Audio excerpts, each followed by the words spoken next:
एक छोटे से झोपड़े के अंदर अंधेरे को चीरती हुई चूल्हे की हल्की रोशनी में मां सीमा अपने हाथों से आखिरी रोटी सेक रही थी। आटा लगभग खत्म हो चुका था और चूल्हे की आग भी धीमी पड़ रही थी, जैसे उसकी उम्मीदें। बाहर सर्द रात थी और अंदर गरीबी की चुभन। तभी पास लेटे 6 साल के गोलू की आवाज आई, जो भूख से बेहाल था। गोलू ने धीरे से कहा, मां, बहुत भूख लगी है। मां सीमा ने एक पल के लिए अपनी आंखों में उमड़ते आंसुओं को रोका और एक फीकी मुस्कान के साथ जवाब दिया, बस बेटा, बन ही रही है, थोड़ी देर और।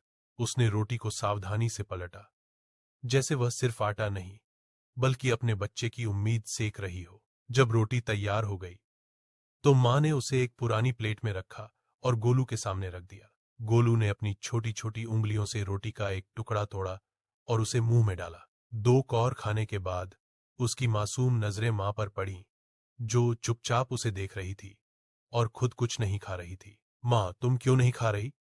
गोलू ने पूछा। मां ने अपने पेट को सहलाते हुए धीरे से कहा, मुझे भूख नहीं बेटा, तू खा ले।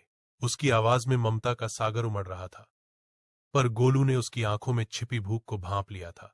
अगले ही पल गोलू ने अपनी आधी खाई हुई रोटी का एक टुकड़ा तोड़ा और मां के मुंह में डाल दिया। यह देखकर मां की आंखों से आंसुओं की धारा बह निकली। वे आंसू भूख के नहीं बल्कि अपने बच्चे के निस्वार्थ प्यार के थे। उसने गोलू को कसकर गले लगा लिया। उसकी ममता और प्यार की गर्माहट से झोपड़ा रोशन हो उठा। मां भूखी रह सकती है, लेकिन बच्चे को भूखा नहीं देख सकती।